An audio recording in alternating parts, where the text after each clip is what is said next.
Okay, good morning, everybody. There was a problem with the microphone.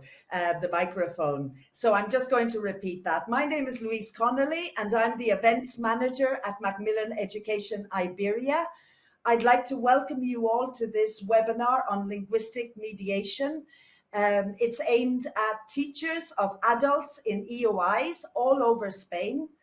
I hope all of you have had a lovely summer holiday. It's been such a challenging year for you all, and I hope that you've managed to switch off and take some valuable time for yourselves.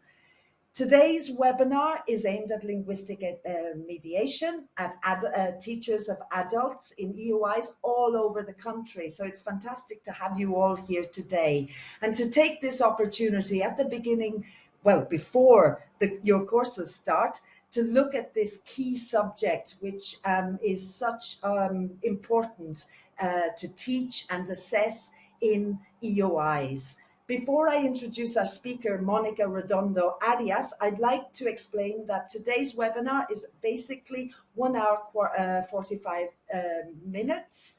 We will begin with Mónica's talk at 11:05. That will go until 12:20. Then we'll open a kind of chat so that you can ask us questions or ask Mónica questions about the talk, about the ideas and about the activities that she has demonstrated and explained.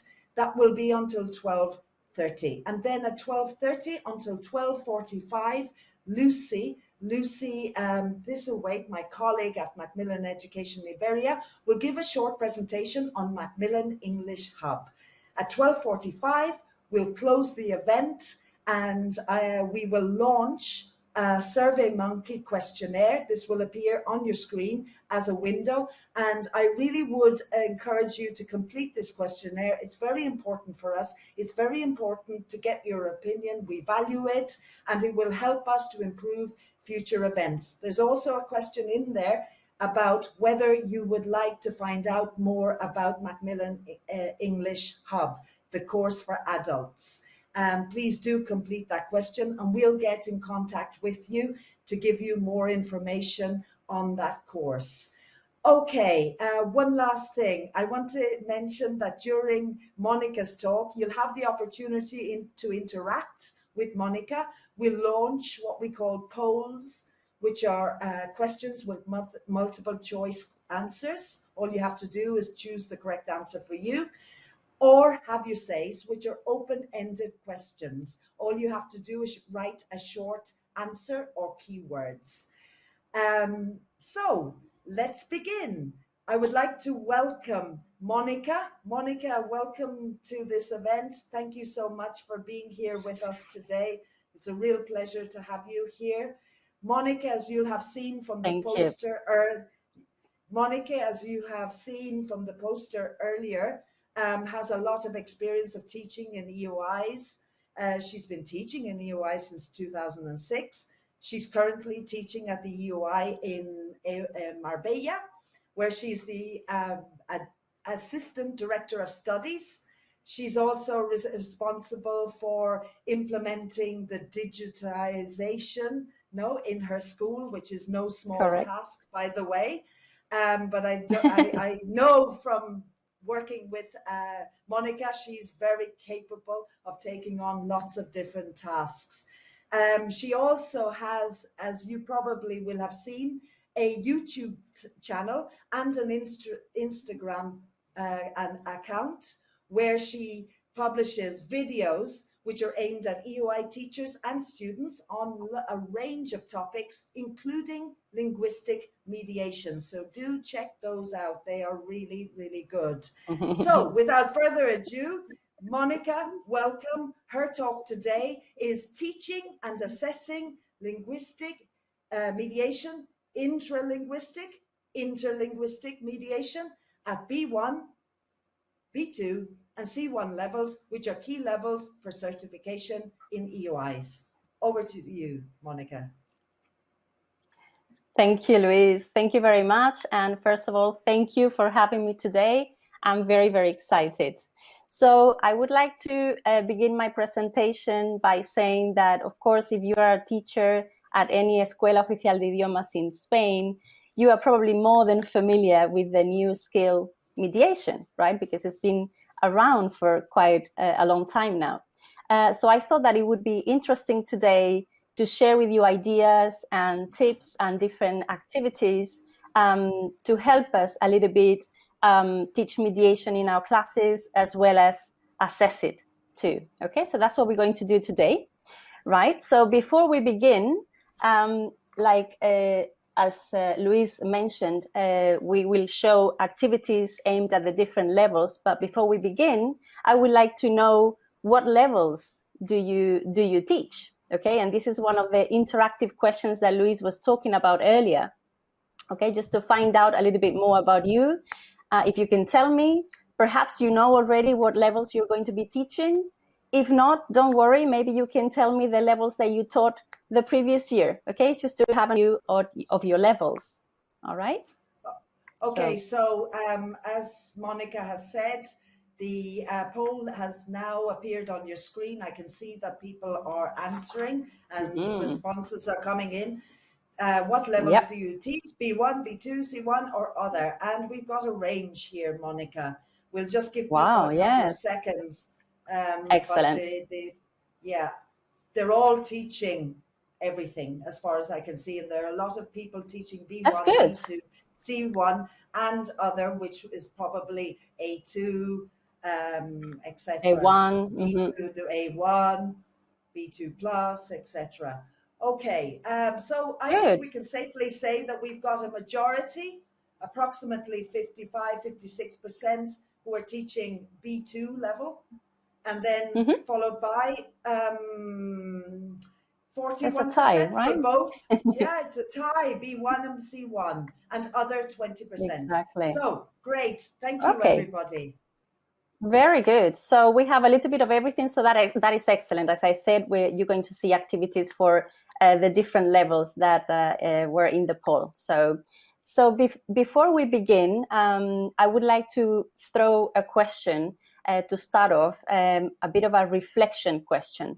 And the question is the following. Would you say that your students know 100% what mediation is? What is your impression now that the year is about to begin?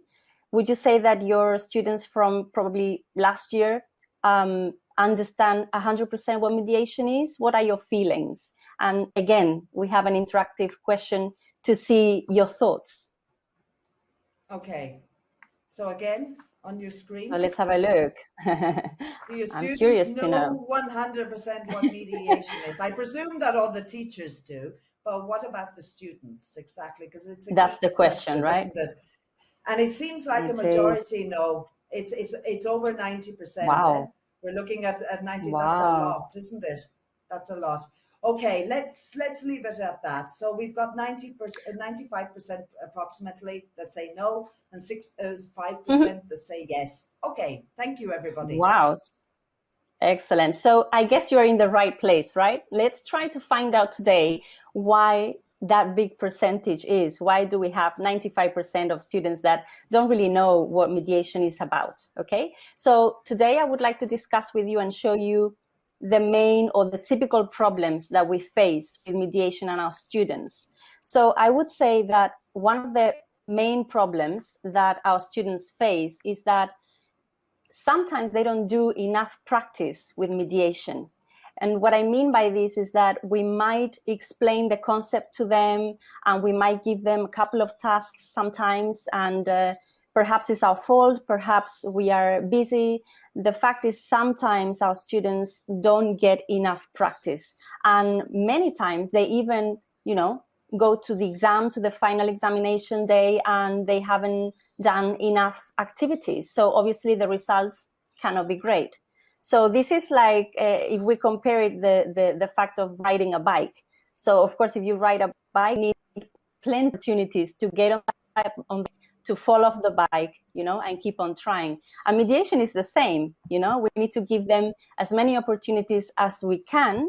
And also, not only that, but once we give them the opportunities that they need to have a variety of tasks to do. And what I mean by that is that, as you know, there are many types of different mediation tasks. Some of them have visual elements like infographics. Some of them are based on articles. Some of them are based on short notes, okay? So we need to give them a variety of activities with different types of tasks, with different types of strategies, mediation strategies, summarizing, paraphrasing, streamlining, different strategies as well, different functions, okay? Some of them need to be formal, some of them need to be informal, so they are prepared for any type of activity. The same with the bike, you can ride a bike on a flat surface and everything is okay, but what about if we change the terrain? It'd be a little bit more complicated. Okay, so I have a confession to make. Maybe you have a problem as I did at the beginning. I used to give my students the same type of task over and over again because I was a big fan of, for example, infographics. I'm a very visual person, so I liked infographics, the information, how it was laid out. So I used to give them the same type all the time. So my students were only prepared to do mediation, interpreting information from the infographics, but not perhaps from an article or perhaps from a graph or a chart, something like that. So let's not do that mistake. Okay, so let me show you what I mean. What I mean is that, for instance, one day you can provide an activity such as this one that you are having a look at the screen. This is an example from Macmillan English Hub. Okay, it's an activity aimed at B1, and it's based on an infographic. Okay, the register is supposed to be formal since you have to do an oral presentation in your classroom. Okay, so one day you can provide this kind of activity. Then the next time you give them another task, change it a little bit so that the input is different. In this case, the information is all in an article that they have to summarize, okay? And also the register is different because it's an informal register. So it's important to keep on changing, and offering variety so that they are ready, okay, for any task that might come their way, okay? And another example would be a C1 level activity where the input is completely different. In this case, there are notes that you have taken in a meeting, okay? And what you have to do is expand on those notes. So as you can see, a very different input. This is also a formal activity, but the information is presented in different ways, okay? So variety is really key, okay, when practicing mediation with our students. Okay, so talking about the typical problems that we face in our classroom with our students, the second typical problem that we face is that our students need samples, okay? So if there is one question that I am asked all the time, every single year, by students in my classroom as well as messages that I receive on online platforms as well, is where can I see a sample of a mediation task already done, okay? Because if you go online nowadays, you can find almost anything, right? You can find an activity, an opinion essay, a pros and cons, everything is already there. Check those samples. They are very, very useful, but mediation, since it's a very, very new skill, those samples aren't there. So what can we do? That's the question. Can we fix that problem? The answer is very simple. To help our students, we need to provide these samples. We need to show them these samples so that they can compare their work and see what they are expected to do. But the question is how? How can we provide these samples? Now, there are possibly two ways that we can do this, an easy way and a less easy way, okay? The easy way, of course, would be to use our own students' best work, okay?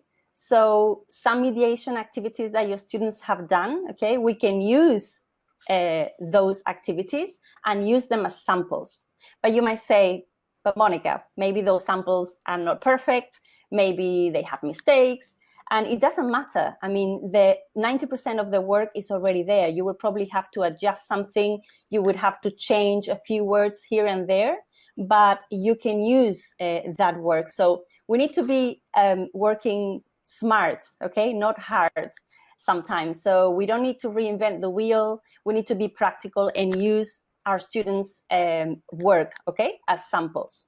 Now, the second option that you can see on the screen, and is less easy, it's a little bit more time consuming, is of course create them ourselves.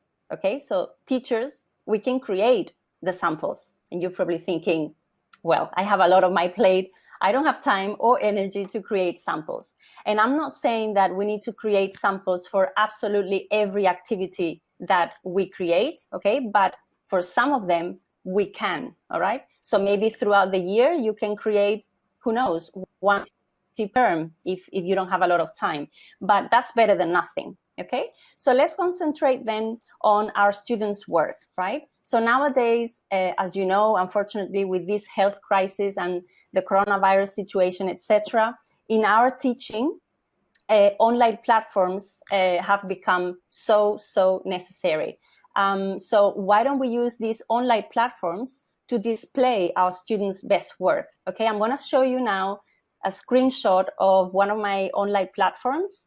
And what I did, I created a little tab at the top that says amazing work. Okay, and in there, okay, I'm going to place my students' best work so that they can refer back to it and they can have it there.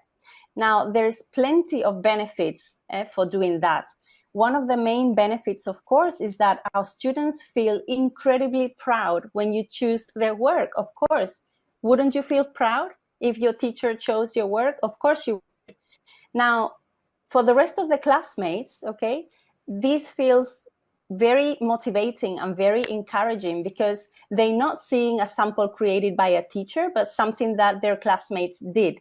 Therefore, they feel, hey, if they can do it, so can I. So it's something attainable for them and it's something reachable. So it's there. And finally, you're creating a section for reference material for the future. So anytime your students need to check material, they need to revise for exams, etc., they can go there and have a look at their classmates' work, okay? So talking about the less easy option, the creating the samples ourselves, teachers, okay? Let me ask you a question, okay? An interactive question. Let's see what your opinion is. Have you ever done a mediation task yourself as a student? Okay, have you actually taken the time to sit down and do the activity as if you were the student? Let's find out. Again, I'm curious to know. Yes, interesting question and very relevant Yes. one. So now on your screen, you've got the poll. It's a poll. There are two options, yes, no. The question is, have you ever done a mediation task yourself as a student? And we're getting answers in quickly. Oh. We'll just give people a couple of seconds to complete that. Perfect. The numbers are going up. Okay, it's a really key question, isn't it?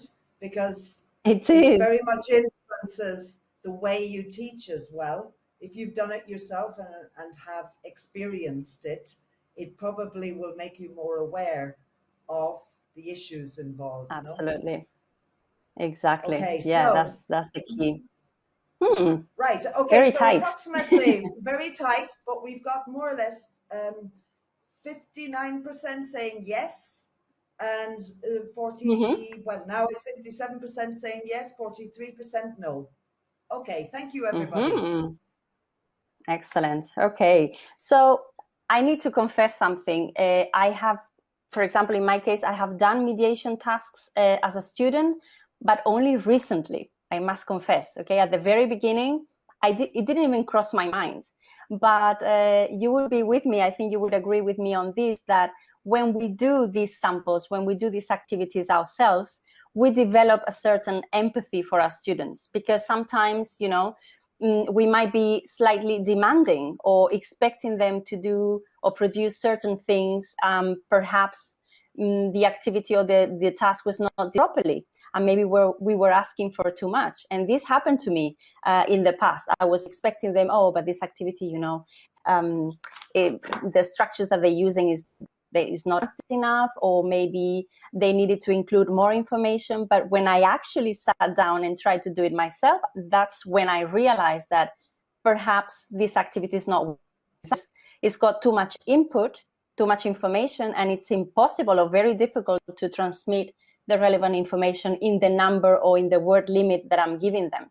So it really, if you haven't done it, I highly recommend that you do it, because it will change your perspective. It's an eye opener, really. So yeah, I highly recommend it. Okay, so let's carry on then, now giving you some ideas, some activities on how to teach mediation in the classroom, okay? And the key element that I want to base myself on is we need to show samples, like I said before. We need to show our students activities already done so that it will help them improve their mediation skills, okay?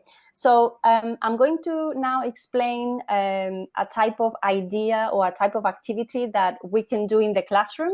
And we are going to imagine that we are in the classroom. You are my students today. I'm the teacher, and we are in front of the whiteboard. And I'm going to show you quickly a mediation task, okay? So first, you're going to see a mediation task on the screen, such as this one that you are looking at right now. This is an example from Macmillan English Hub aimed at level C1, okay? It's an intralinguistic speaking mediation with an informal register.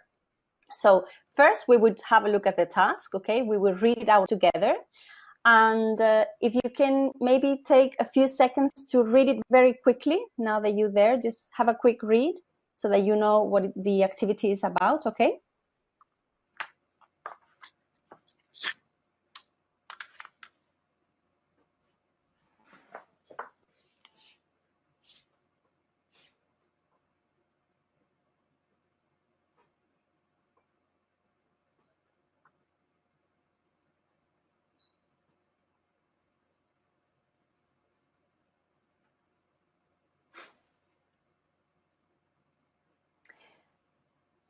So the next thing we would do after our students have read the information of the activity is that we would give them time to discuss and underline and select the key information of the activity in small groups. So they would do something like this, okay? They would just mark the activity, selecting the relevant information that is going to help them later on when doing the activity. So it's important to know that they are physical education teachers, that they work in the same school, that they have young families, that they want to collaborate with an organization, okay, and they need to share, okay, relevant information from the leaflets that they have. So this is an activity done in pairs, okay, and they need to together decide which NGO is better to collaborate with and give examples and give reasons, okay? Then, of course, they would have each of them an NGO leaflet with the information about their NGO, okay? So that would be one person. And then the second one is this other leaflet as well with information too. Okay, so once they have read the information, then what we would do is that we would get the feedback from the different groups, okay, to see what everybody thinks, if we agreed on the same information. And then after that, we will show them a sample, okay? Because this activity is a speaking mediation activity, we can use a video, for example, of our own students speaking, okay, and doing this activity for later commenting on it. Or in my case, I have prepared a little video that I recorded with one of my fellow teachers and my friend Ausi. Thank you very much for your help. So we can show the sample that we created to our students, okay? And after they show the video, they have to answer a few questions. And these are the questions that I want to show you right now, okay? Because we're going to watch the video right now, but these are the questions that you would have to answer later on. Okay, so the question is, have they used mediation in the task? Have they paraphrased effectively? Have they used the right register for the situation? What about the time limit? And have they selected the relevant information? Okay, so bearing in mind these questions, we're going to watch now the video, as I said, that we prepared as a sample, all right? So let's do that if we can.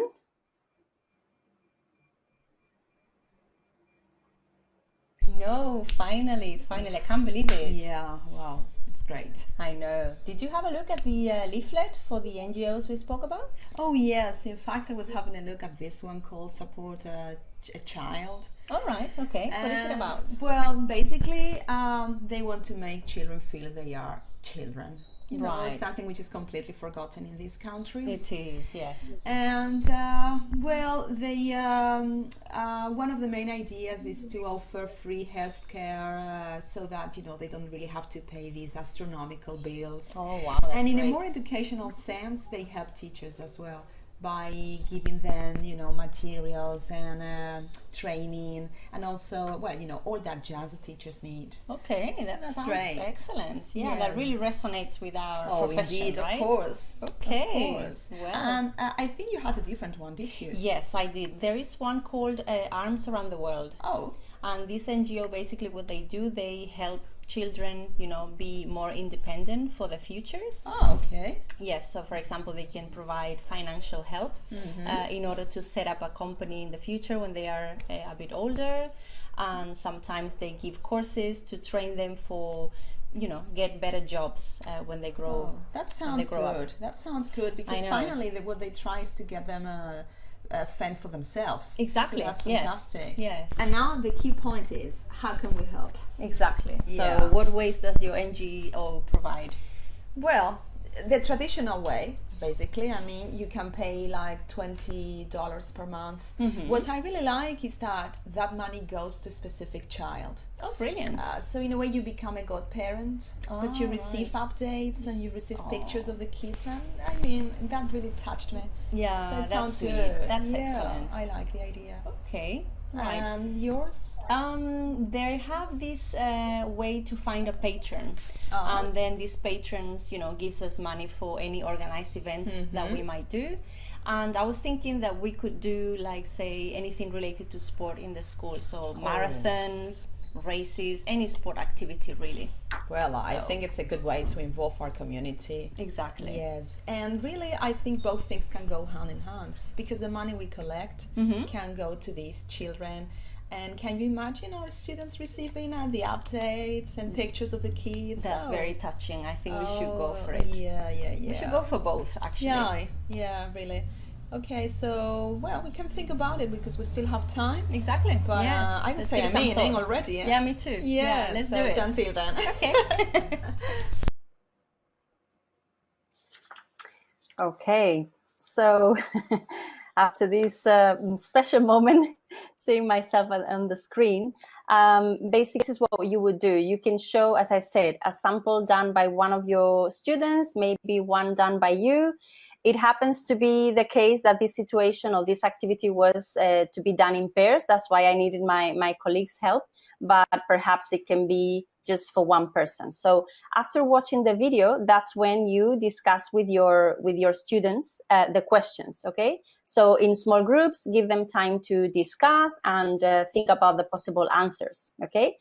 And once they have done that, okay, that's when you get their feedback and just put in common all their ideas. So for example, about the first question, have they done mediation? Well, hopefully they would have said that they have done mediation successfully, in the sense that they have only transmitted the information that were in the leaflets, okay? Nothing extra, no personal, nothing from their own lives, okay?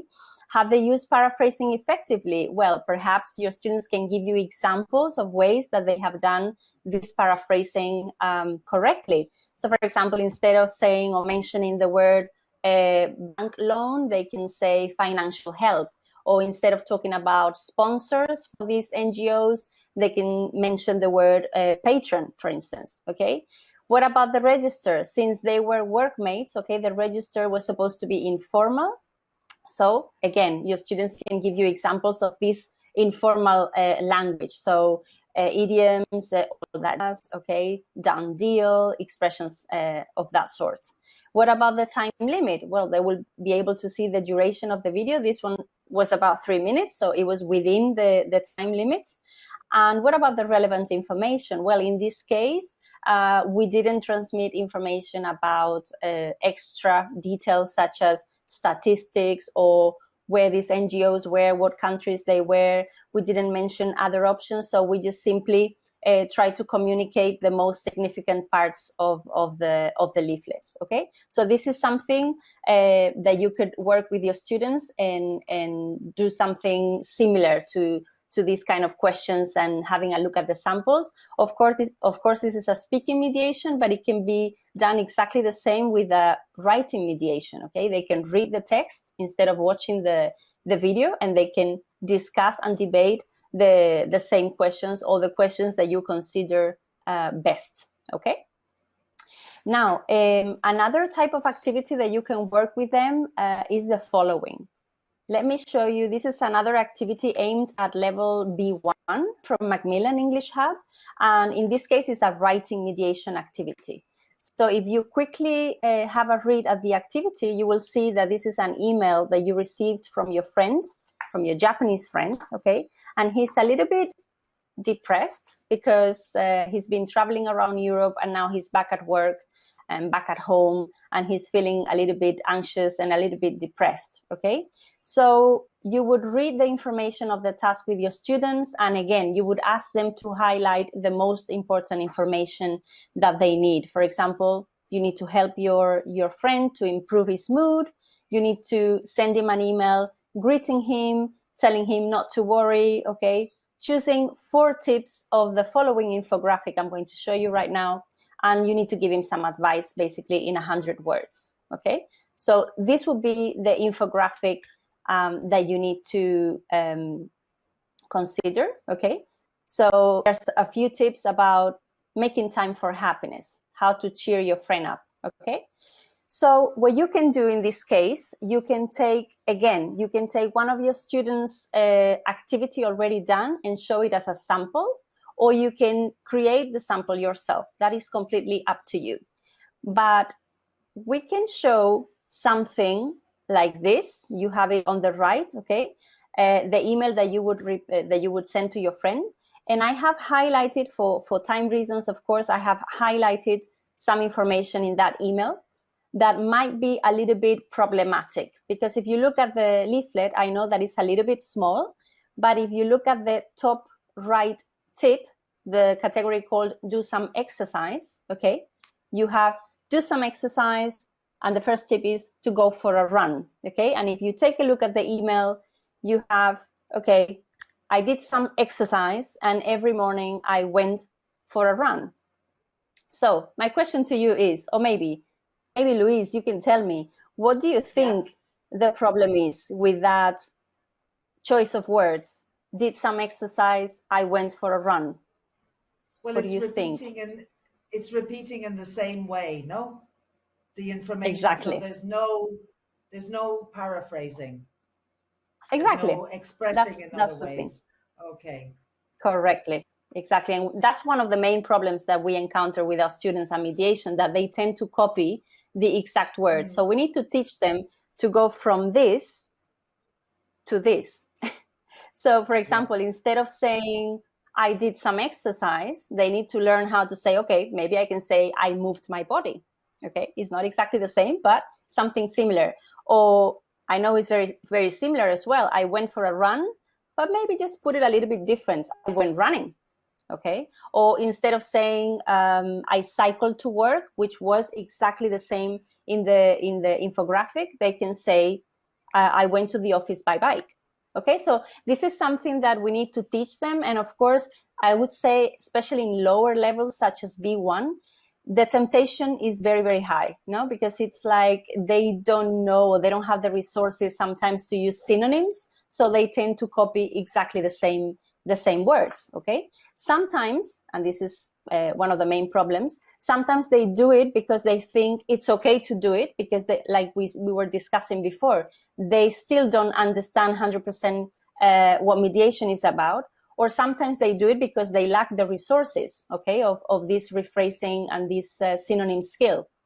So how can we solve this problem? Well, the answer is simple.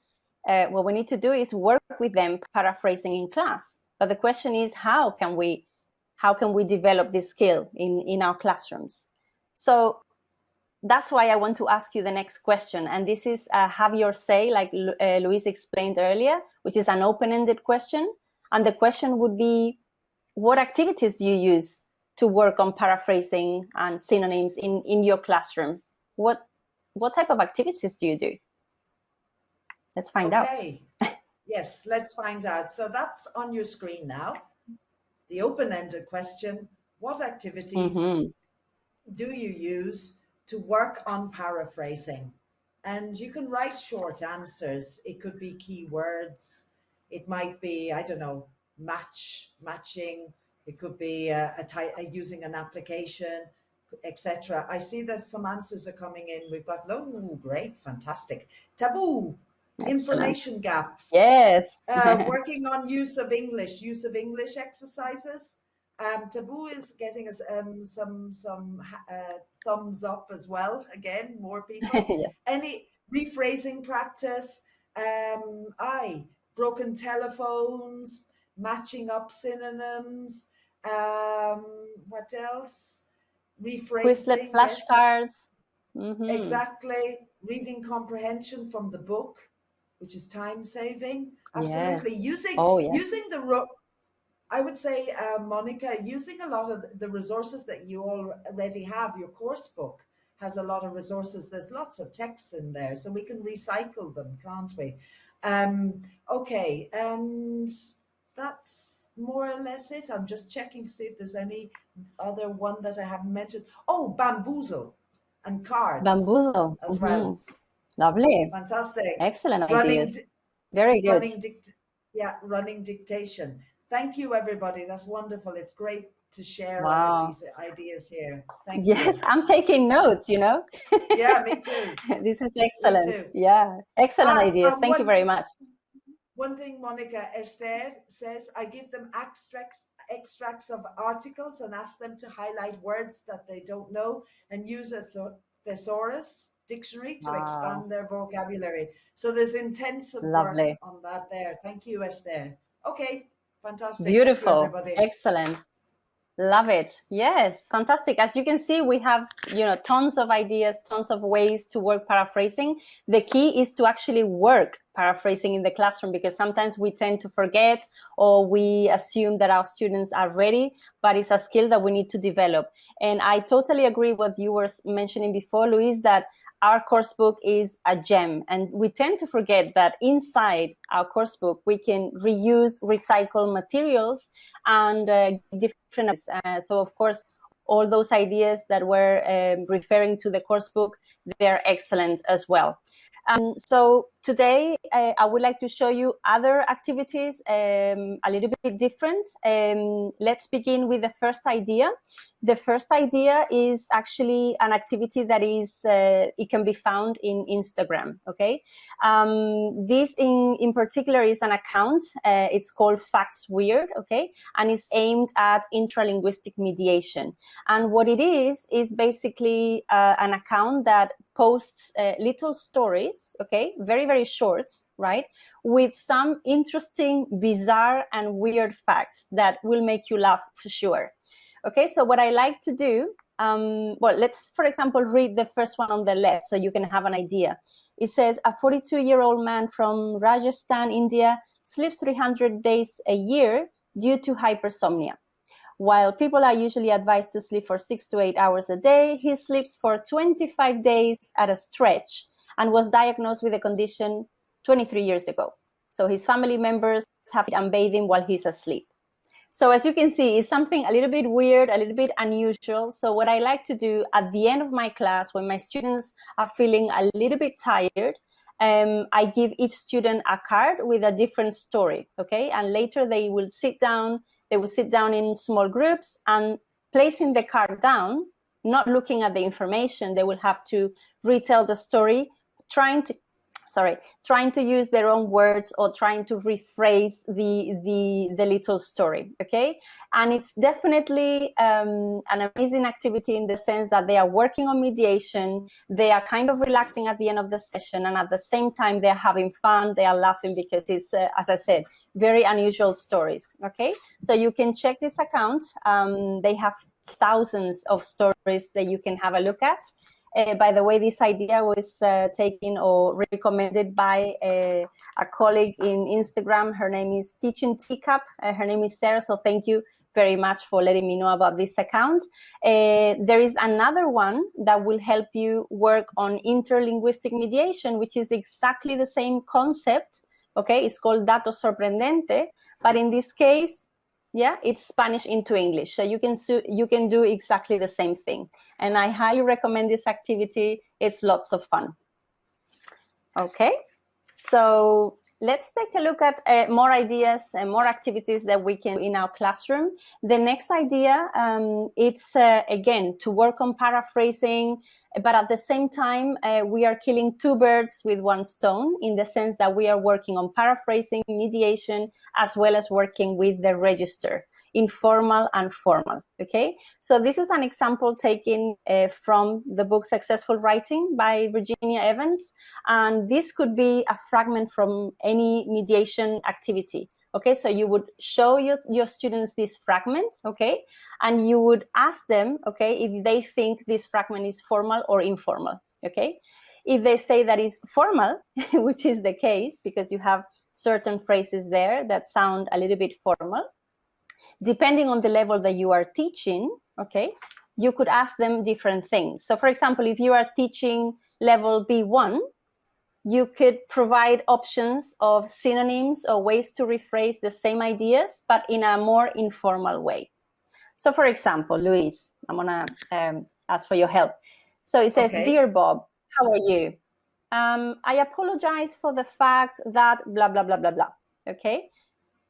Which option would you choose to replace I apologize for the fact that on the right? What would you say? Let me see. Be sorry. No, you'd write something. Exactly. I am sorry, or I am very sorry. Exactly. For, okay. Exactly.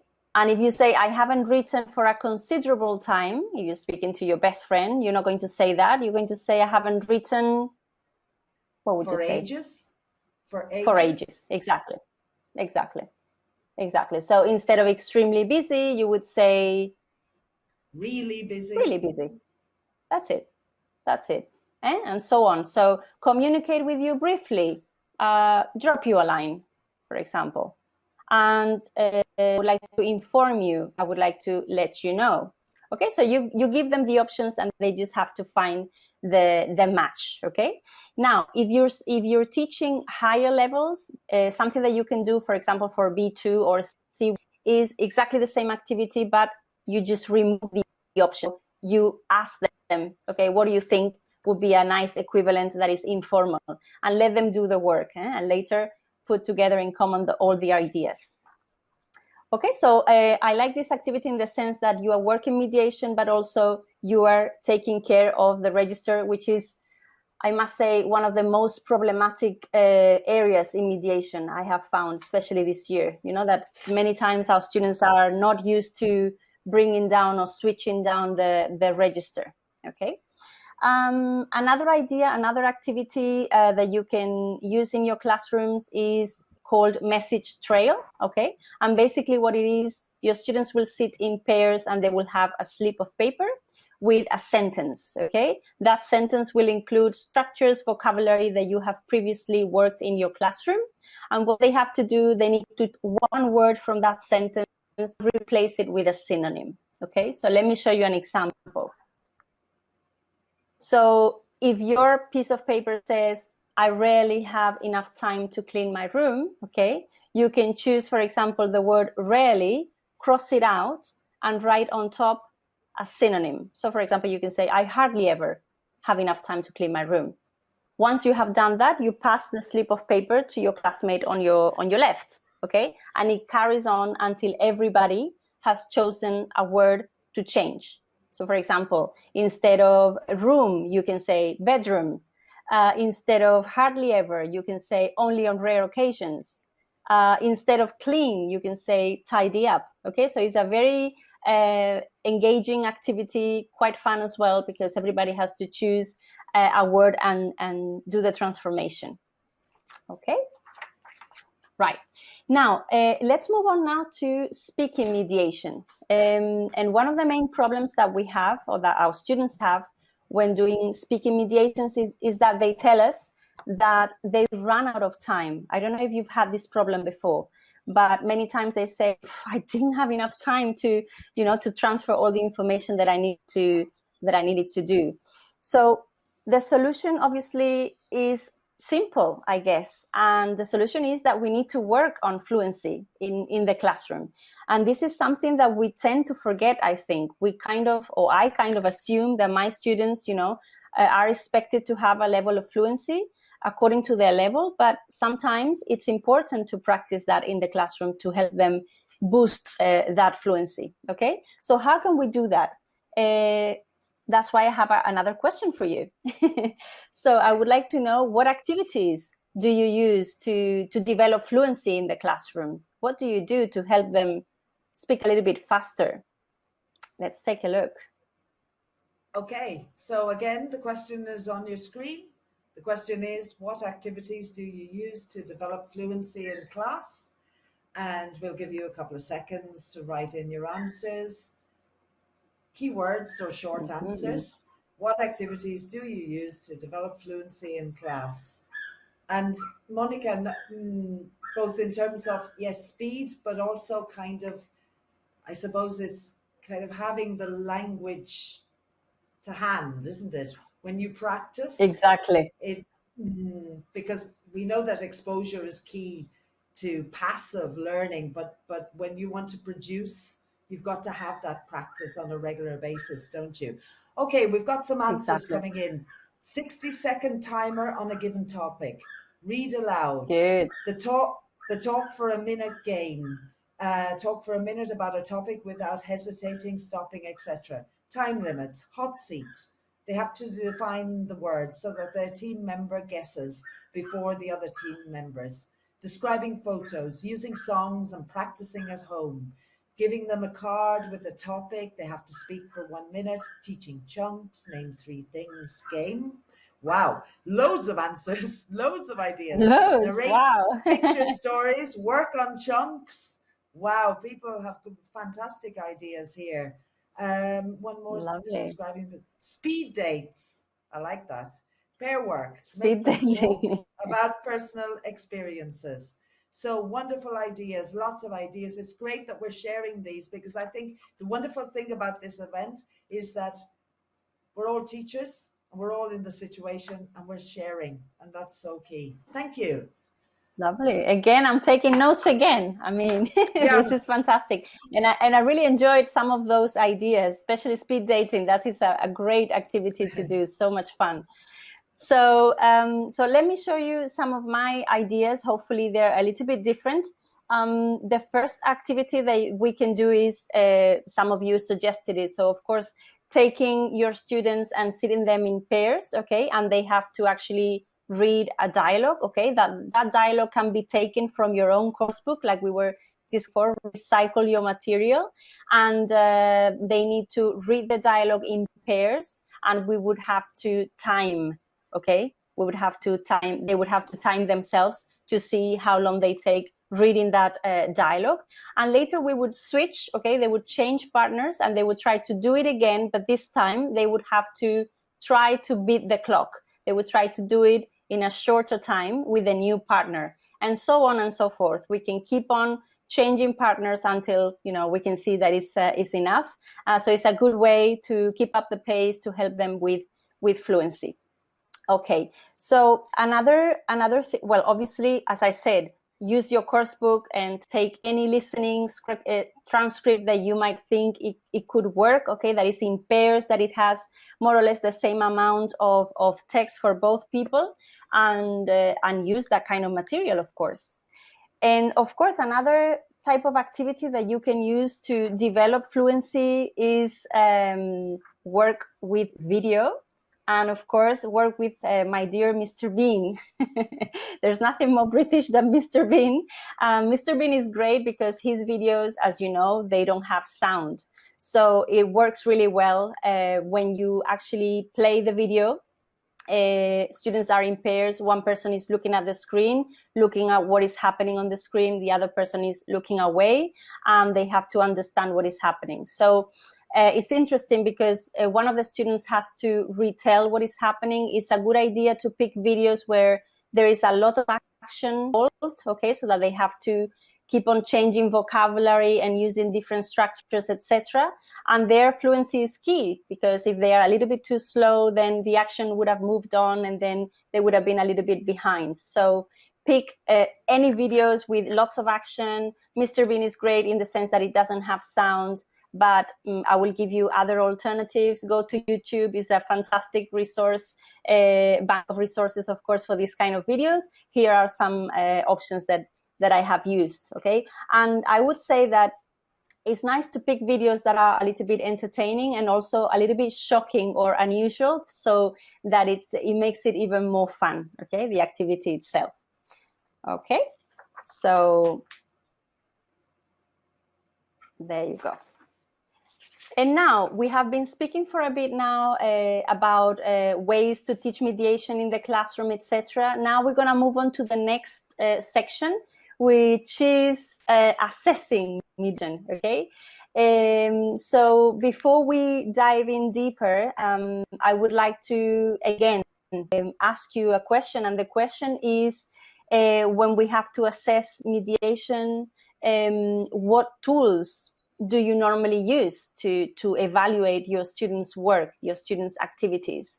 By tools, I mean, of course, we are more than familiar with the rubrics for certification, which we have to use, but perhaps you can use self-evaluation in the classroom, maybe peer assessment, where they have to give assessment to each other. I mean, classmates have to provide feedback to each other.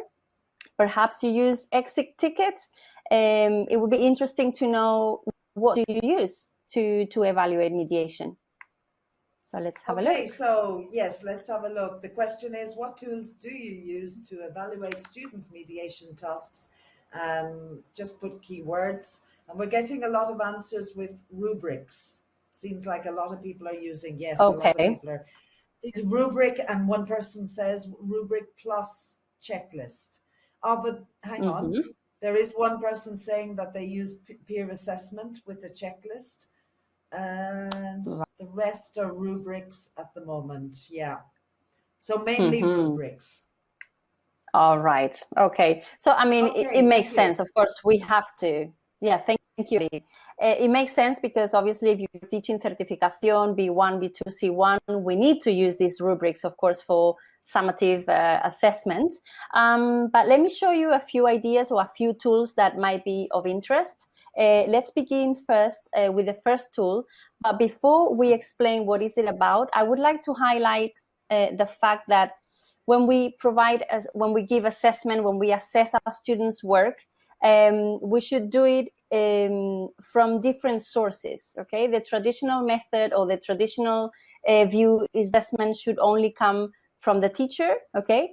But studies have shown that our students benefit so much more from multiple sources of assessment and feedback. For example, their own classmates, okay? As well as their own self-assessment, okay? So I would like to see, I like to see assessment as a triangle, okay? And feedback and assessment needs to come from the three different sources, not only from us, because as I said, they can get different perspectives or different points of view that perhaps the teacher cannot provide. So having said that, let me show you the first tool that I was mentioning before, which is called the self-evaluation chart, okay? In Spanish, it's called Diana de Evaluación or Diana de Aprendizaje, okay? And this particular tool, it's a very, very, very visual way for self-assessment. So it's the student who decides how well they did a task, okay? It's very visual, and I'm going to explain to you in a minute why is that visual. And it's normally used for formative assessment, okay, not for summative or final examinations. And what we do after our students have done a mediation task, okay, we give them this self-evaluation chart, okay? Before they finally give the assignment to us, okay, they have to do this, they have to fill in this chart. And this chart, what it will do, it will reveal very quickly and very visually their strengths and their weaknesses of that particular task, okay? So thanks to this chart, it gives them the opportunity to improve the task before they hand it in. That's why I really like it. So let me show you an example. This is what it looks like, okay? You can find templates online. You can even create the chart yourself in Canva. I have created this one, for example. It's very simple. And you can include the information or the criteria that you are most interested in, okay? You want your students to reflect on certain topics. So, for example, on the top right in green color, I have selected only the relevant information, okay? So after they have finished the task, the students will color the sections according to how much they think they have selected relevant information. So very quickly, if they will see everything all the way up to number 4, they should be pleased because it means that that category is well done, okay? However, if, for example, the top left, I have written within the word limit is only number 1, obviously that will reveal that they need to keep on working on that aspect, okay? So the categories you can see there on the screen, I have successfully helped the recipient or the other person in mediation. I have used correctly structures and vocabulary according to my level, okay? I have used mediation strategies such as summarizing, paraphrasing, streamlining, etc. And finally, I have adapted my level to the register, okay, of the situation. As I said, it's a very visual way, and it really helps them really find out what is the problem, what can I change before I give my final assignment, okay? So that's in terms of self-evaluation. The next concept is peer assessment that some of you were mentioning before. Peer assessment, in case you don't know it, is when classmates give each other feedback and assessment. Okay, so it's a very engaging assessment tool in the sense that students become for a day the teacher, okay, and they have to provide effective feedback, okay, for the rest of the classmates. So again, you can do the same thing. After doing a mediation task, you can sit them together, okay, and you can have them ask what are their positive and negative sides of their mediation task. You can do it in a general way, okay, just simply a discussion, or my favorite way is to provide them with a rubric, okay. This rubric can be completely different. You can design your own rubric. This is an example that I created, for instance, in Genially, okay? They have templates, by the way, for rubrics, for an interlinguistic speaking mediation, and you can choose the criteria that you are interested in, or you can perhaps use the Macmillan rubric that they provide, okay, for oral and written mediation. Or, of course, you can use the rubric for the certification exam. So whichever rubric, it's important that our students have something, you know, that will help them be more specific when they give this assessment. Now, what happens with peer assessment is that, and it's happened to me before, that sometimes some students don't like getting feedback from their own classmates. I don't know if it's happened to you before.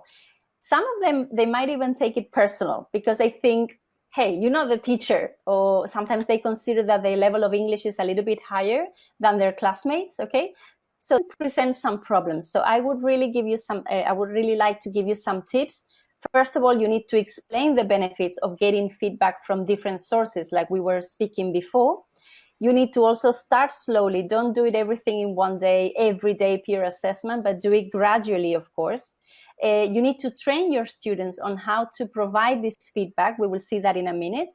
And also, before anything, the most important tip probably is to create a safe environment in your classroom. Your students need to feel safe. They need to feel comfortable with their own classmates before you can do anything of this sort. Okay, so practice bonding activities so that they feel a little bit more comfortable before proceeding with this kind of assessment. Okay, the second problem that peer assessment shows is that, and this is something that has happened to me, especially this year, is that our students sometimes, when they have to give feedback to their classmates, they are too nice. I don't know if it's happened to you, but they don't want to hurt anybody's feelings. So they say, oh, it was fantastic. Your mediation, I loved it. It was beautiful. But it's not really that useful, okay? So the solution to this is that we need to explain to them, we need to train them on how to provide effective and positive feedback.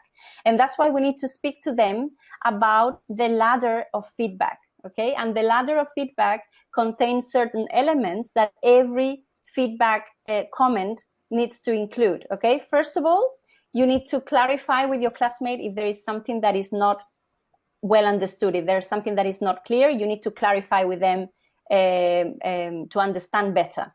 The second element that it needs to have, you need to value and be positive about what they did right, what they did correctly. So you need to begin your feedback with something positive, okay? And also you need to be specific. So for example, you can use expressions like that you have in the ladder. I really liked blah, blah, blah, because, and you give a reason why you liked it, okay? You need to be specific and you need to be positive. Then if there is something about this task that you are not sure about, that you think is incorrect, you need to express it, but in a kind way. You need to be polite, because we don't, who likes to receive negative comments, okay? It's always nicer to get nice phrases that will help you improve. So for example, begin your sentences with, I wonder if blah, blah, blah. It seems to me that ta, ta, ta, okay? And finally, the last step is to make suggestions, okay? Help them improve by giving them solutions with phrases such as, maybe you could do this, or perhaps, what if you did that? How about doing this, okay? So be more specific and offer them solutions in order for them to improve their mediation tasks, of course. So, for instance, would you say, Luis, if you were my classmate, okay, and if I told you something like, oh, Luis, great job, how would you feel about that? Well, it's nice to hear it. It's always very nice to hear great job and very positive, but it doesn't really help me in the sense that I don't know exactly what that means. And perhaps I'm a little bit aware that there are some things that I wasn't sure of. And I'm thinking, well, it would help to have feedback on that. Exactly. So as you said, it's not very useful, is it? I mean, you appreciate it, of course you do, but you would like to find out more. And many times your students, probably like mine, they probably say, really? Are you sure? Because I have another impression, right? So try to help your students learn how to provide this effective feedback by using the elements that we mentioned earlier. So I really liked the way you explain the concept of siesta to your foreign neighbor. I'm sure he was able to understand it. So begin with something positive that you really liked and explain why you liked it, for instance, okay? And be specific, yes? Not only great job, but something else, okay? The second comment that you might get is this one. It's quite very dry. It's very dry, isn't it? Very like dry. Yes, it's a bit rough. It's a bit rough. It feels like a reproach, and I want to sink into my desk. You want to cry in the corner. Exactly. I mean, and the devil face and the horns don't help. But of course, the message might be right. It might be true that the person copied words from the original text. But as I said earlier, you need to express your concerns in a kind manner. Okay, so use the prompts and use the beginning of the phrases that you have been teaching your students in class so that they can say something like this. It seems to me that you repeated the same word from the original text. Maybe, and here is the suggestion, maybe you could use a synonym for the word X, okay? And then one thing that helps me find synonyms is looking in online dictionaries. Okay, so maybe you can say something that really helps you as a student as well. So big difference, right? And I don't know about you, but I'm guilty of having said, great job. And just that and moved on, because I get it. We are busy, you know, we have so many things to do, and sometimes we think that's enough, but it definitely isn't. Okay, so we need to really remember that. Okay, the next tool that I would like to speak about today is the exit ticket. Okay, the exit tickets, in case, sorry, let me show you what it looks like. Is a slip of paper, okay, that is used at the end of your session, at the end of some sessions, of course, the sessions that you want to use it in, and they include a question, okay, or a couple of questions, maximum 3 questions. So it's a formative assessment tool, nothing for final examinations, for summative assessment.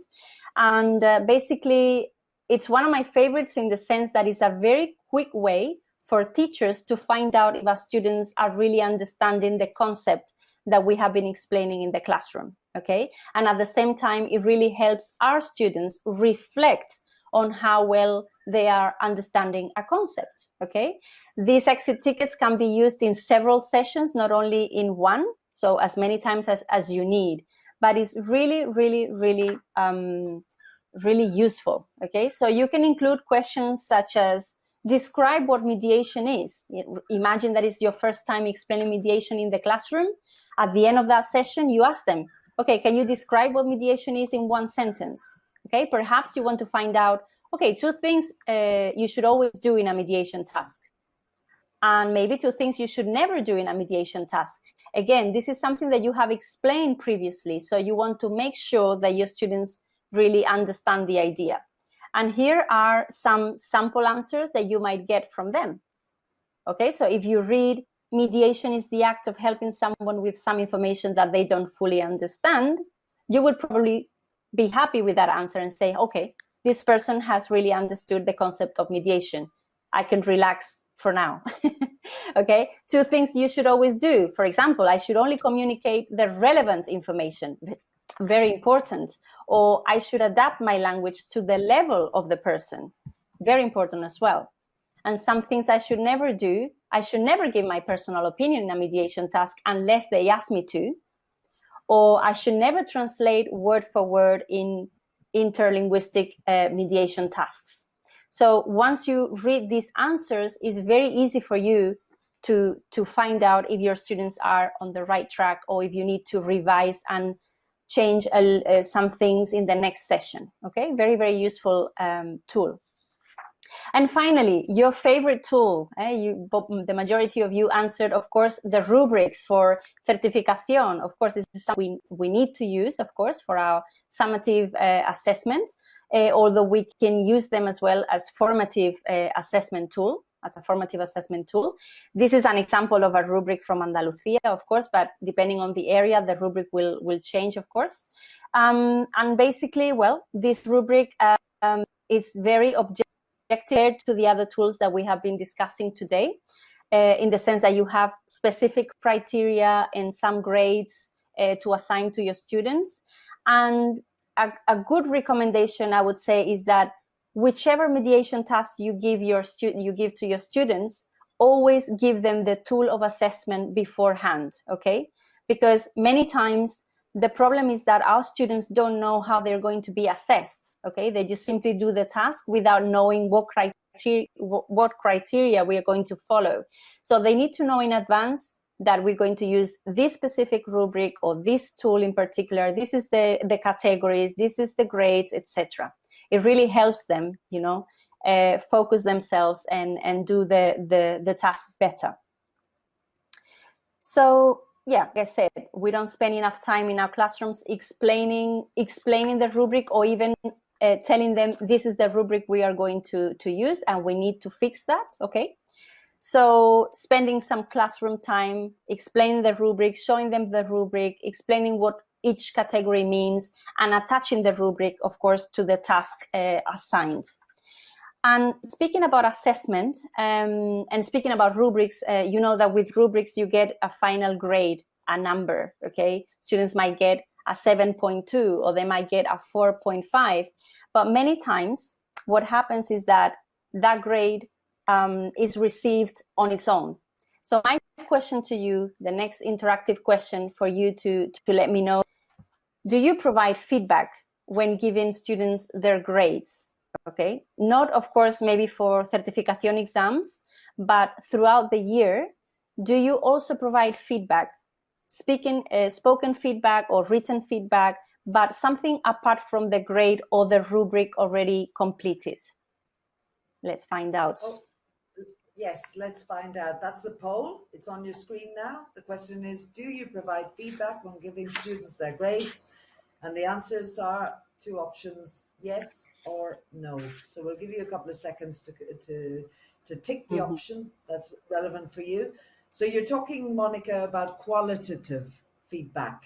So Exactly. comments, etc. Whereas Exactly. the grade or the mark is a quantitative one. So there's no Correct. information about how well you've really done it, or no specific detail to indicate that.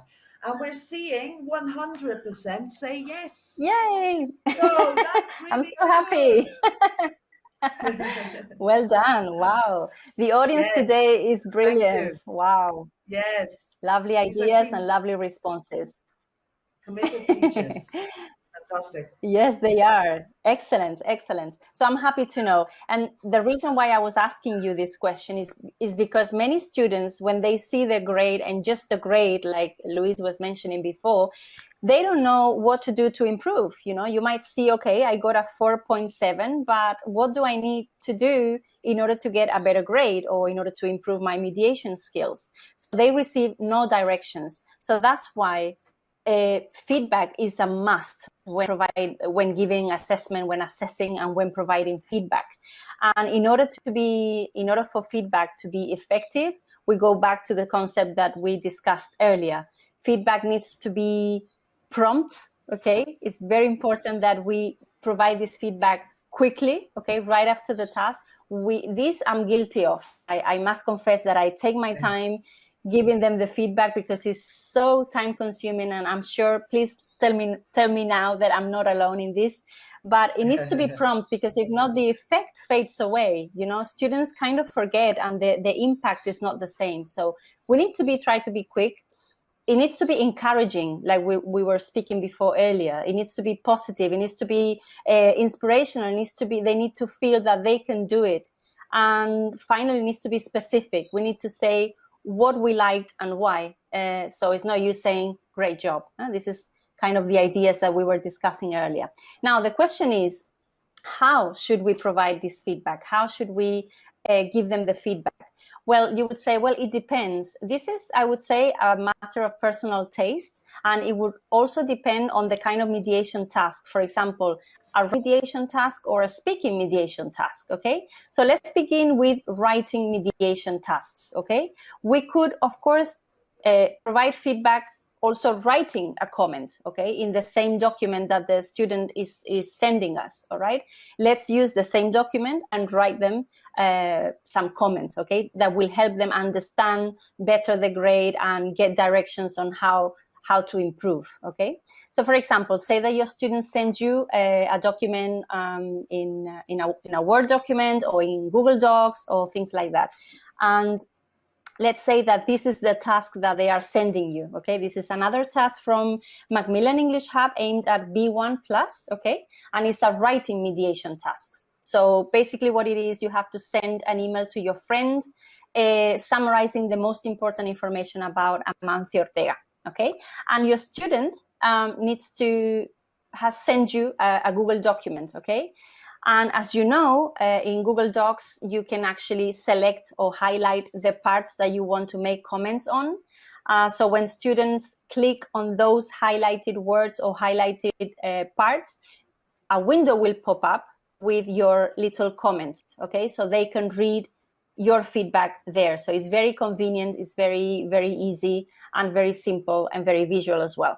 So remember that in those comments, okay, you need to apply the same rules of the ladder of feedback that we were discussing earlier. Try to be specific, try to be positive, try to be encouraging, try to make suggestions, etc., etc.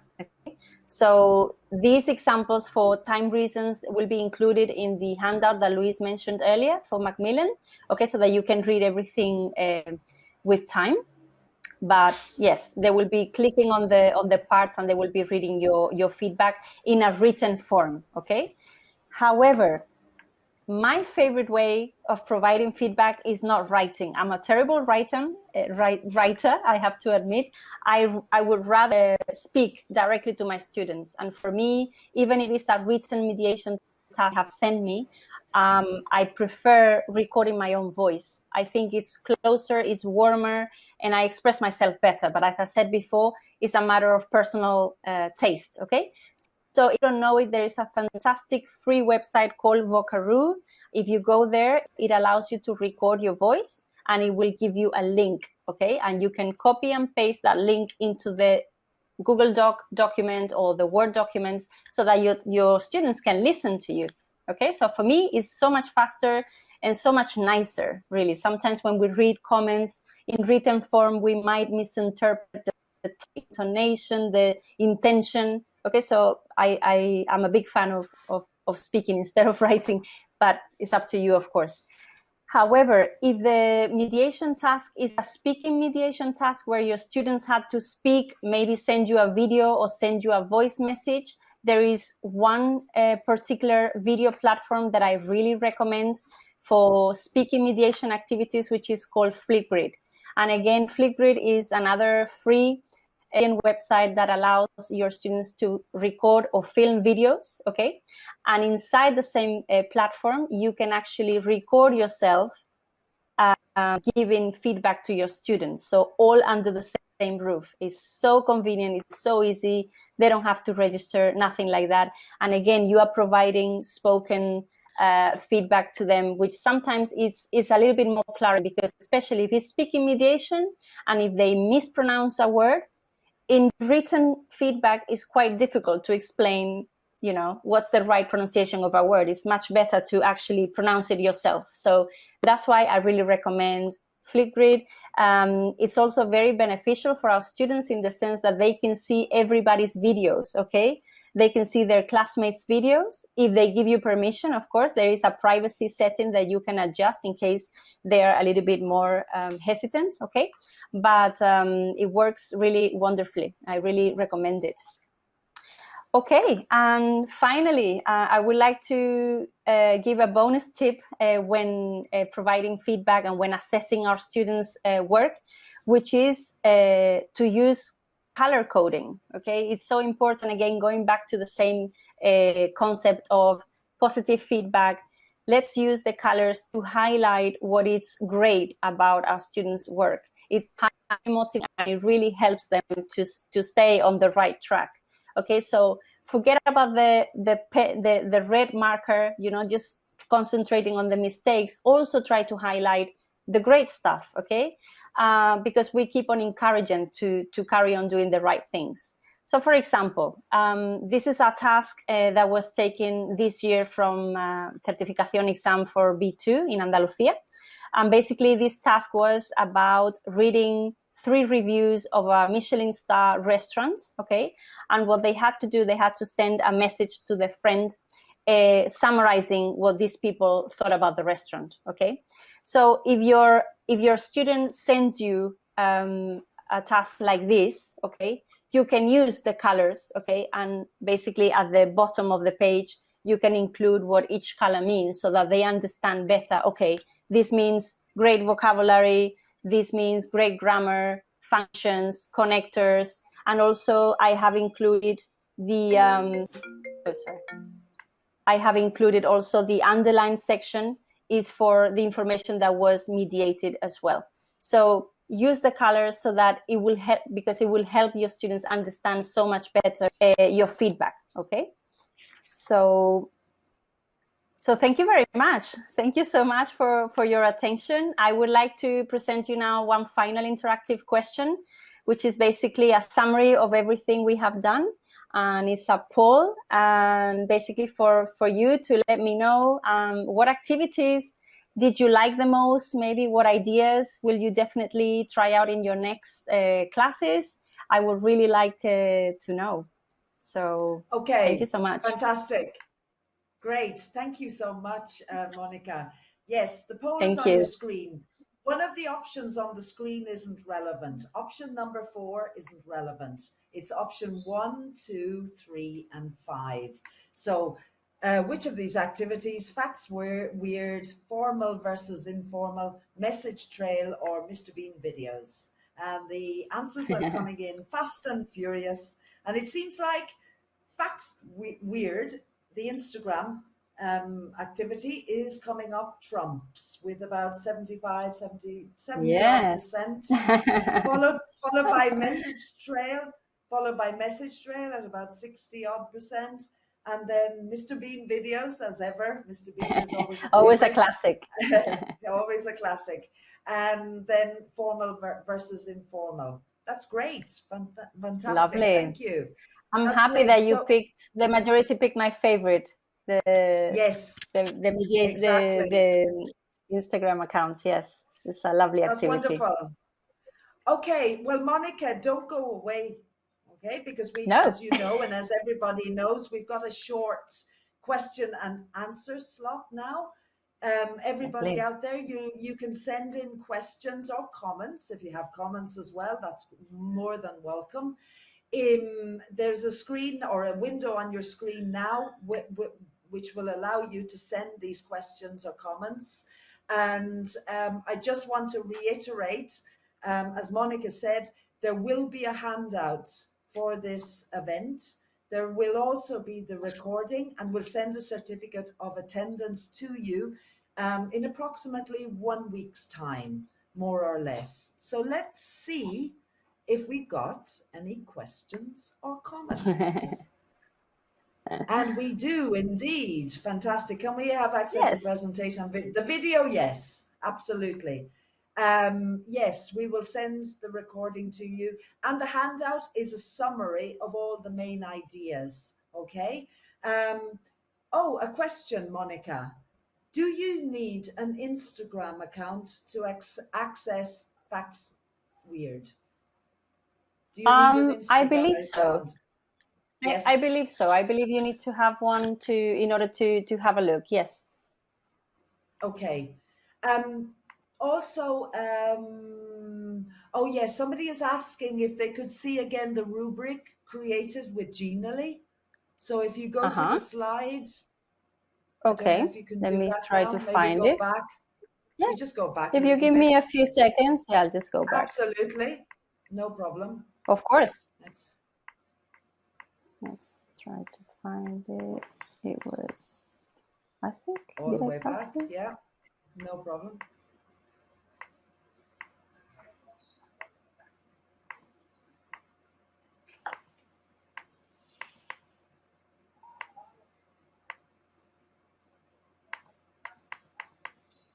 Maybe here, no. It was back earlier, wasn't it? And if not, we will send in the handout, we'll send there it is. Here we are. There you go. Interlinguistic speaking mediation. Perfect. So that's yes. I mean, you Genially. can design it. You can use any criteria that you want. You know, Genially lets you choose the template and fill in the info as you need it. So it's great. I entered this information, but you can change it. You can use whatever grades, whatever criteria. Yeah, it's very adjustable. Exactly. Okay, so you can basically make it to your needs. Exactly. That's fantastic. Yes. There are lots of thanks and lovely comments that this has been absolutely really wonderful. Thank you for really watching. Inspiring, Thank you. Really helpful, absolutely brilliant, very relevant, very useful. And that's really what we wanted to do with this webinar, to bring it down, to put our, feet on the ground and to give you practical, relevant ideas for teaching and assessing interlinguistic, intralinguistic speaking and writing at these levels, B1, B2, C1. There are a couple of other comments and questions, Monica, that I'd like to share with you. There's a question from somebody about whether rubrics are made public in Andalusia or other communities. Yes. In Andalusia, for example, that's where I teach. Yes, they are made public in the Guía del Candidato. You can check them, but it depends on the community, of course, that where you live. Yes, I think it's different. Yes, because the person is saying in their comunidad in Valencia, it's not allowed. It's not allowed. I mean, what a shame. It's a shame. It's a shame, but at least there are other comunidades where you can access. Okay. Exactly. And let's just see. That's really inspiring. My God, there's so many lovely comments. Wow, thank you so much. And a lovely comment. And what's a very good sign, Mónica, is that somebody has said the time has flown by. It flew by. Wow, so that's the best. Yes, you've done it. Wow, great. Brilliant. What a brilliant audience. Thank you so much. Yes, thank you so much. But don't go away, people. Don't go I'll be here. away. Because, well, you'll be there, Mónica, and you'll come on at the end. But the audience, please stay with us, because now I'd like to introduce my colleague, Lucy Thistlethwaite. Okay. Hi, everybody. Lucy, welcome. Hello. That was great, wasn't it? It was fantastic. I mean, it really, for me, it's just so fantastic to have an insight on how teachers, I mean, real teachers nowadays are tackling the skill. It's a new skill, I mean, relatively new. And, you know, we're constantly hearing that people are struggling with it. So it's really great to hear some ideas, and I hope, and I mean, also sharing the ideas, as Louise has mentioned. I think it's so good to put it out there, and everybody's fresh, ready to go into the classroom now with these fresh ideas. That's great. Yes. Lovely. So, fantastic. Lucy, we'll let you get on with the presentation of Macmillan English Hub, and I'll come on then, and all of us together, and we'll finish up then at the end. Okay. Thanks. Brilliant. Thanks, Louise. Okay, so yeah, thanks to Mónica. It was really good. I just wanted to talk a little bit about one of the reasons why we were holding this webinar today. And that was because we at Macmillan have been doing a lot of investigation and listening to feedback from the teachers on what areas you really needed a bit more support in. And obviously there are lots of areas that came up, but one of the top ones was mediation. And I think it's just simply because it's a new skill. It's not particularly complex for you, but when it's new, you don't have all of that experience behind you to really be able to help your students through that. So we listened to you and we put our heads down over the summer. And I'm really happy to say that our editorial team and the team working with Macmillan English Hub have come up with some new tasks. If you have been using Macmillan English Hub in the last year or so, you'll know that we have mediation tasks, both inter and intralinguistics, for each of the units in Macmillan English Hub. But there was some kind of help needed for assessment and evaluation. That was the area that was really which a lot of teachers were saying that they felt that they needed that extra support. So hence this fantastic webinar from Mónica, who must have been preparing over the summer as well. And what we've been able to come up with is some new exam type tasks. We have created 40 exam type tasks for mediation. And we also have rubrics, the rubrics that you've been talking about. Now, if you're in Andalusia, it sounds like you're lucky. You have quite a lot of support. But from what Mónica was, what other teachers were saying, maybe in Valencia or other regions, you maybe don't have that. We do at Macmillan have a solution for that, which so we have a fantastic rubric sheet, which will help you measure and evaluate those students, which should be helpful. Another thing that was mentioned was model answers. Now, it's really good to have kind of what is expected of me. So we have created some model answers as well, and they're all available to you. And we've actually done some video tasks. Now, I'll be talking a little bit about Macmillan English Hub, and it's packed full of audiovisual material. A lot of video tasks are in there. So we've created some mediation video tasks as well. And the idea is with that is that you're able to not only use the video in class and enjoy that exposure to the more authentic English, but also give it a mediation twist to it. So I hope you enjoy that too. All of these tasks are in our premium website for Macmillan users, which is called Macmillan Advantage. If you're using any of our books, please do get in touch with your representative or with me to find out more about how to get access to all of these materials. Okay, we're going to have a brief overview of Macmillan English Hub now, which is our series for Escuelas Oficiales de Idiomas.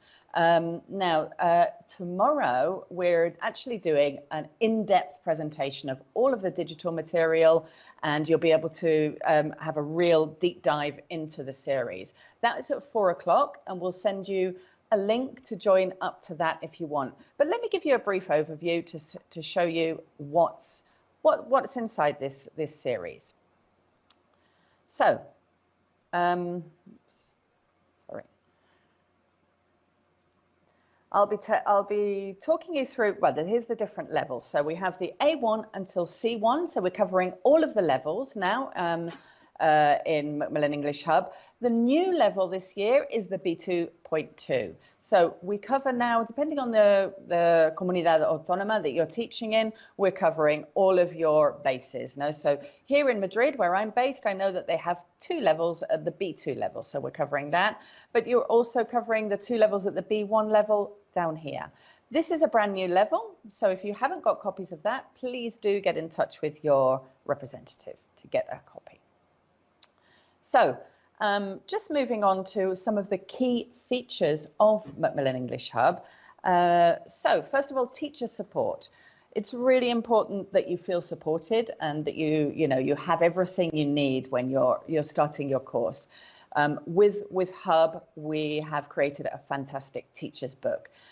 This is an interleaved teacher's book, so it means that you have on the left-hand side, you have your student's book, annotated with all the answers, and on the other side of the page you have the teacher's notes, where you can, you have all of the ideas of how to exploit this in class, how to present it, but also methodology tips, ideas, hints, just to refresh you and give you some new ideas.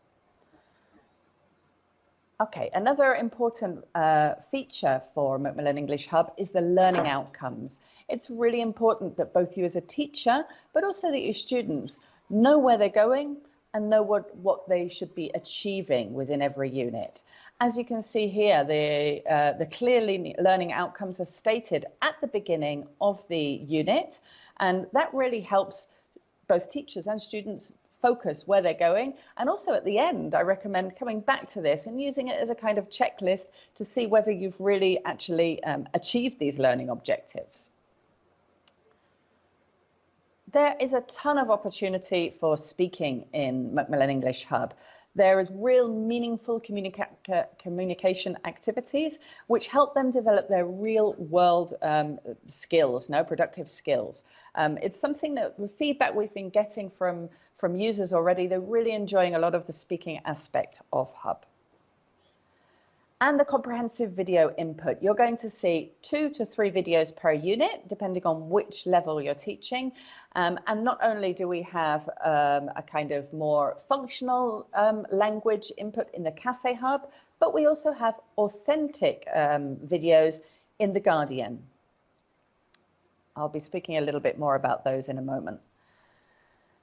With the Students app, this provides lots of extra practice outside the classroom. So this is something that can be used on mobile phones or computers. We really recommend that they use it on their mobile phone because, let's face it, everybody has their mobile phone in their pocket nowadays, and they can just grab it and do 5 or 10 minutes practice no matter where they are. The idea with this is that they can do all types of activities, not just vocabulary and listening and reading and grammar, but also they can do speaking activities on this application and writing. And finally, some of the linguistic mediation activities that we've been discussing today.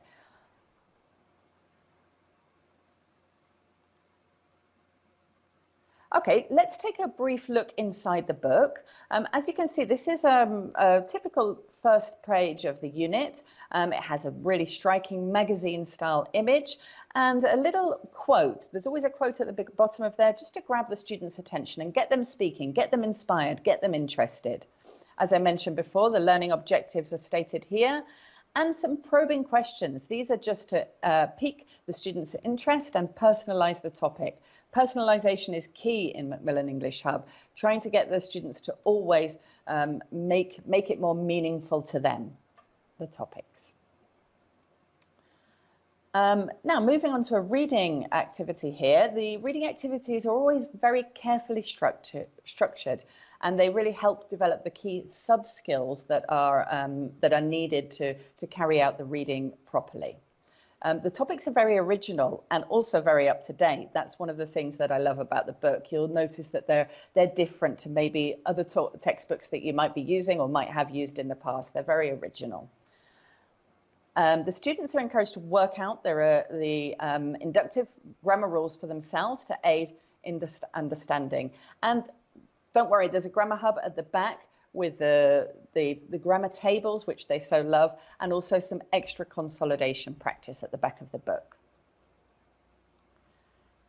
You'll also find structured listening activities, which help develop, again, those key sub-skills that are necessary for all of the listening activities. Each of the lessons has a great vocabulary practice with a link to the back of the book, which has a vocabulary hub. These are extension and more practice on this vocabulary, making sure they get lots of exposure to the new words and really incorporate them into their new language.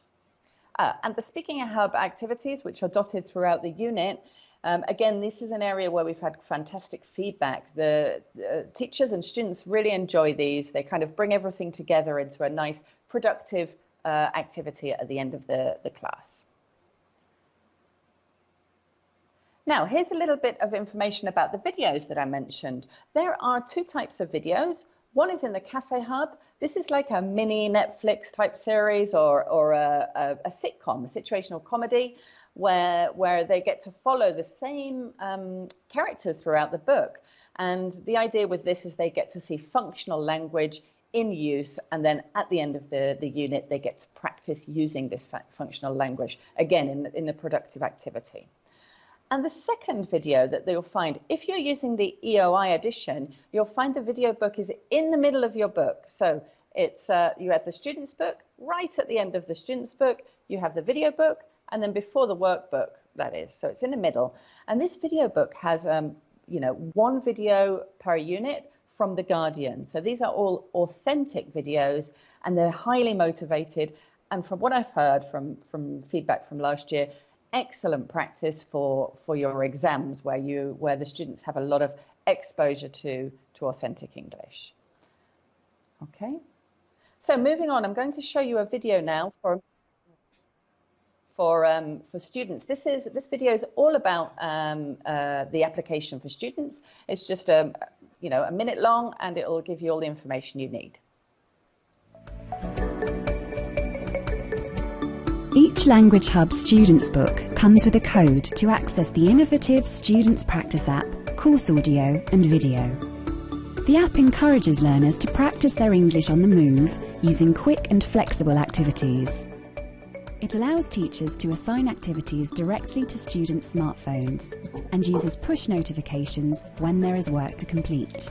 The activities can be used to prepare for the lesson or to practice the language and skills that have been taught. Grammar and vocabulary activities can be completed in either practice mode or a more difficult challenge mode against the clock. Longer practice activities cover the skills focus of the lesson and help to consolidate learning outcomes. The Language Hub app is designed to motivate students and includes a reward system to encourage students to keep practicing. Okay, so we've had some really great feedback from some of our centres who've been using the app, and it's precisely that, how motivating it is, that they've just got a bit of extra practice in their pocket whenever they have time. And don't forget that they have access to all of the videos that they've seen and the digital students book through the application as well. Now we're going to look at another video all about the Teachers app and what sort of support that gives you in the classroom as a teacher.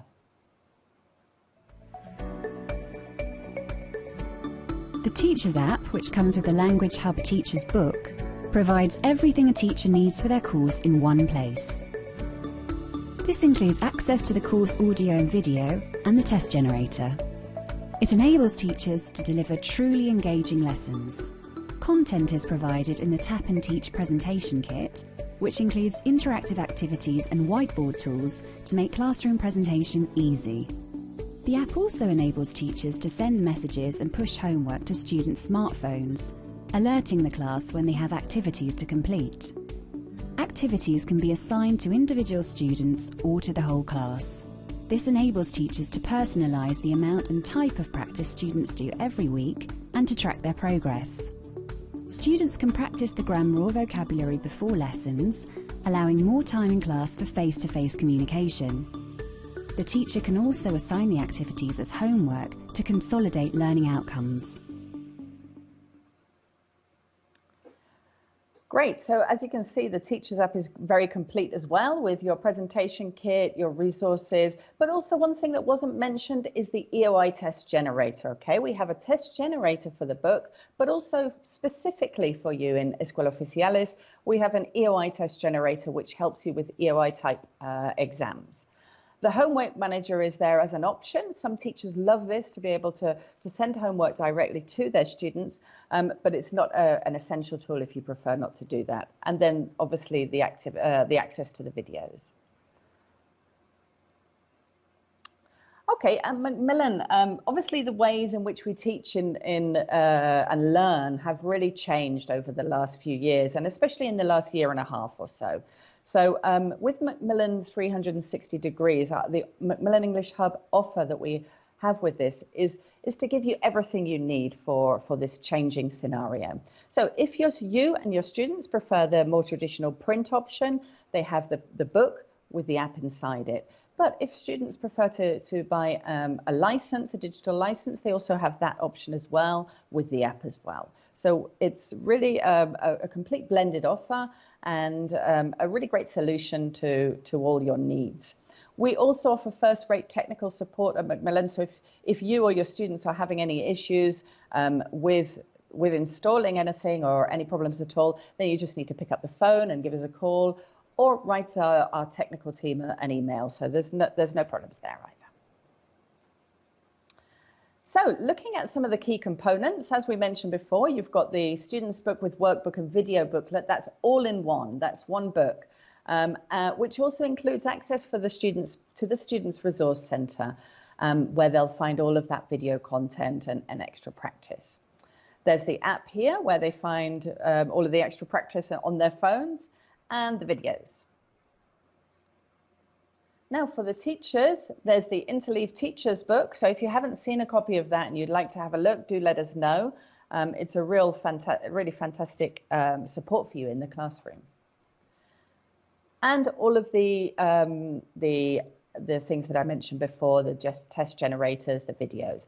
We also give you access to Macmillan Advantage. This is our premium service for Macmillan users, where you can find not only all of the mediation activities that I mentioned right at the start, but you can also find older webinars that we've held or new ones that are coming up, information about those.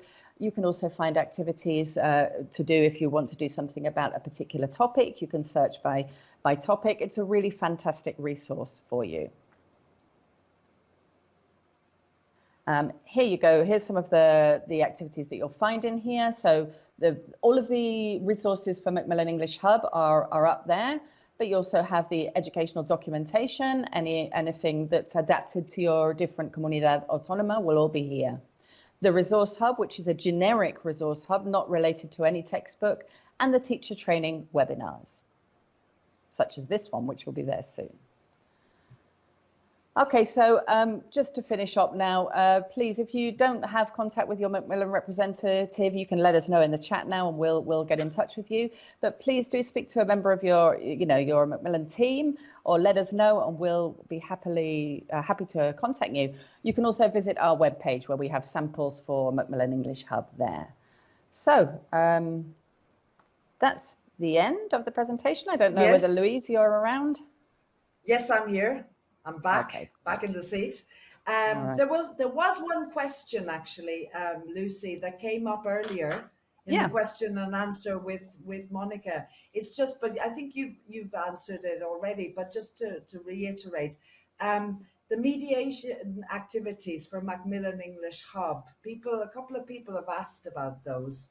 Could you just refresh us on that? Yes. So now, you know, the book, obviously to include mediation within every unit, it's quite complicated because the units are already full of everything. So they're all on Macmillan Advantage. And so the things that we have, the new activities that we have are exam type tasks. So we also already have the mediation tasks for every unit, but now we have exam type tasks. There's more than 40 of those. We have the rubrics to measure the evaluation of your students.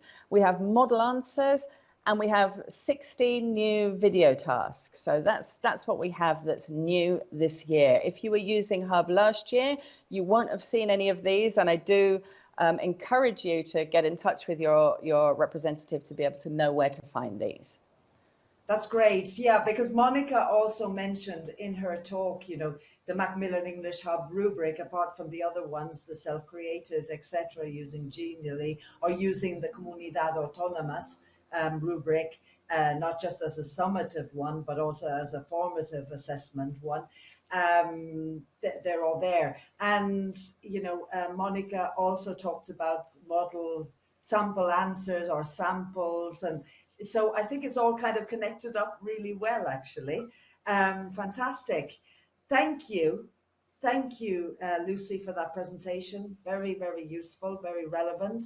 There is, I'm sure people, even if they're not using Macmillan English Hub, will want to see it and see what it's like. And Mónica, thank you so much for that great presentation. Thank the you. Comments were flowing in, really flowing in. It was so practical. Lovely people. It was so practical, it was so relevant, it was so focused, and you really kind of gave people ideas that I think, and I'm sure Lucy agrees and other people, that people can take now and put to immediate use in their classes. And the advice, your experience is so important. And so this event, as Lucy has said, it's a peer-to-peer, it's a peer event. No, it's kind of, we're peer teaching in a way. And it was lovely to see from the audience all the great ideas that you sent in to the various questions and have your says. So thank you very, very much, everybody. And just to say two final things, to reiterate that we'll send the handout as well as the recording of the event and a certificate of attendance to you in approximately 1 week's time. And apart from that, to finish off, we really value your opinion. It's really important that you give us feedback on this event. It will help us to plan future events because we want to continue training events like this for you. So the online survey monkey questionnaire will appear on your screen now. There are questions in there about the day, the time, the event itself, the relevance of the talk, the application. But there's also a question in there about whether you would like to learn more about Macmillan English Hub.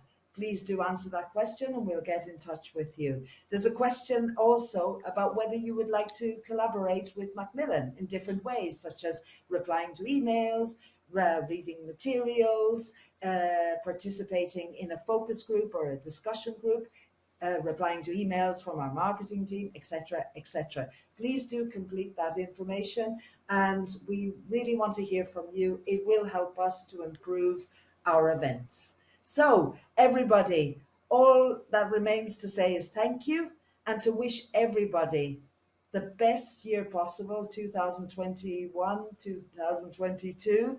Let's hope it's not as challenging as this past year. And I wish you all the very best with your EOI classes, which will be starting very, very shortly. And we hope to see you again soon. Okay, so it's just bye for now. Thank you. See you soon. Thank you. See you. Thank Bye. you. Bye.